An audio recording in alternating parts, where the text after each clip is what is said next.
Steve grew up amongst the wildlife he cared about so passionately, and there was no stopping him from getting in amongst the snakes and the crocs right from his earliest years. Through his television documentaries and the shows here at Australia Zoo, he became a man of action who captured the world.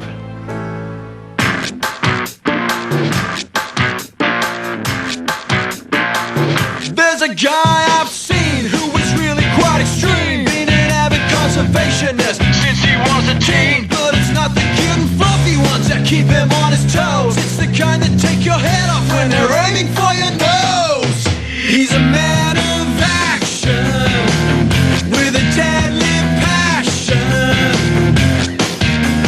Here comes Stevie, watch him on the TV. Action, you're a wildlife attraction. I spent what felt like a lifetime up in the wilderness catching crocodiles on my own, and occasionally I'd have family and friends helping me, which was great. Dad bought me this old National video recorder, which I'd jam in a tree, on the mud bank, put it on the front of the boat, on the back of the truck, absolutely everywhere to capture a piece of history. Look what that crocodile did to me, Suey. Thanks a lot.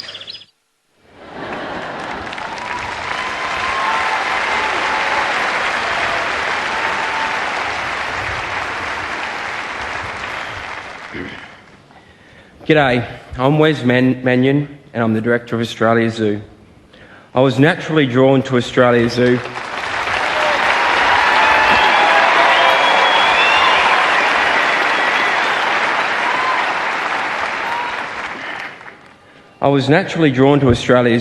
and as a 14-year-old boy could not wait to visit.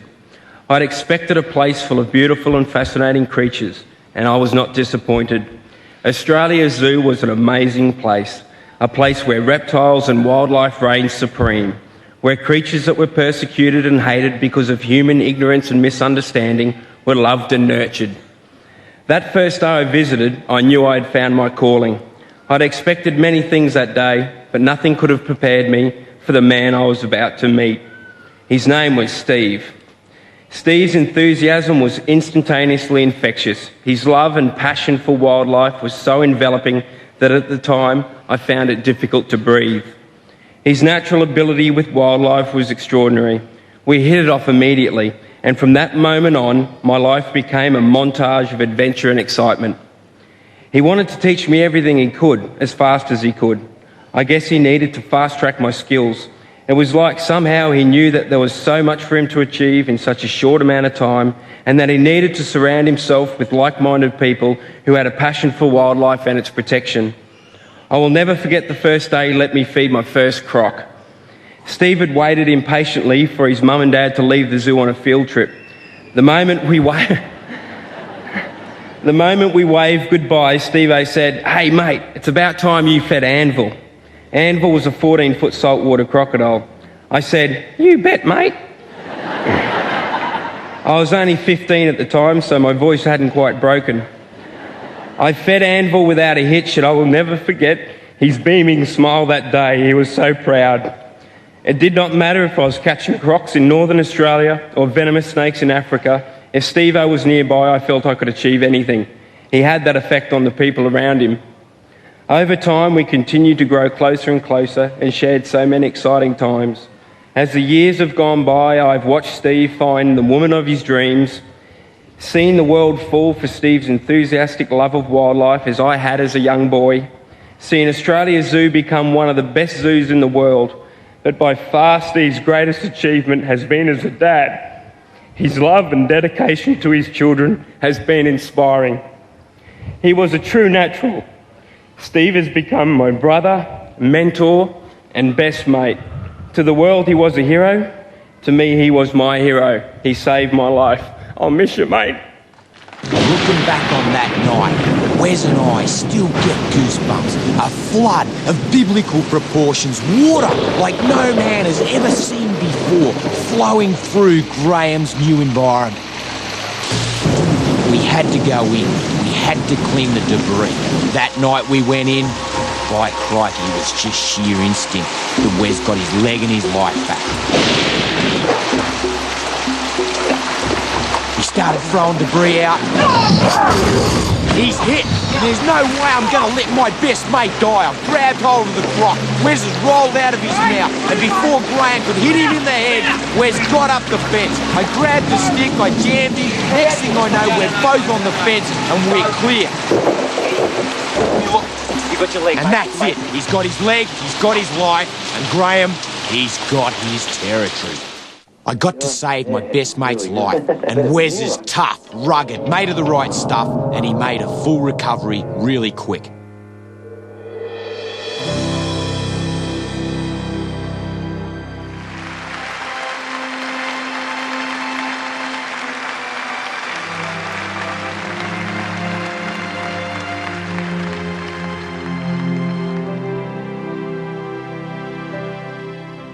To change this world, you need the heart of a lion.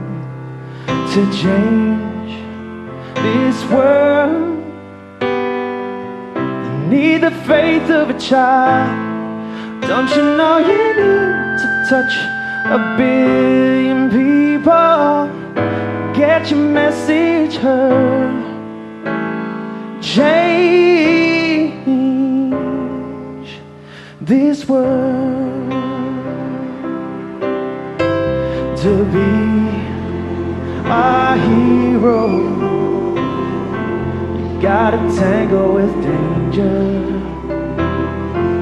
Holding on to nature, you're remembering. Don't you know you need to stand and shout out loud and make your message heard. Change this world. And all at once, voices from the wilderness will be calling out your name. Now we're apart, those voices fill my heart. To change this world, crikey, what an adventure. To change this world and make a better place. Don't you know you need to touch 1 billion people and make your message heard? Change this world. You change my world.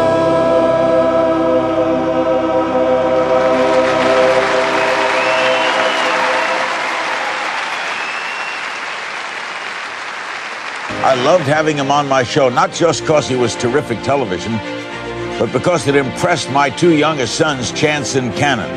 I've interviewed presidents, kings, and Oscar-winning movie stars. My boys just shrugged. But once I talked to the real-life, world-famous croc hunter, well, that made me a hero. Steve's connection with kids will be one of his enduring legacies. He took them to the animal world, up close and personal. He gave them an education as well as excitement. To Steve's wife, Terry, my sincere condolences. To Steve's children, Bindi and Bob, your dad was a great man. He made this world a better place. We'll miss him a lot.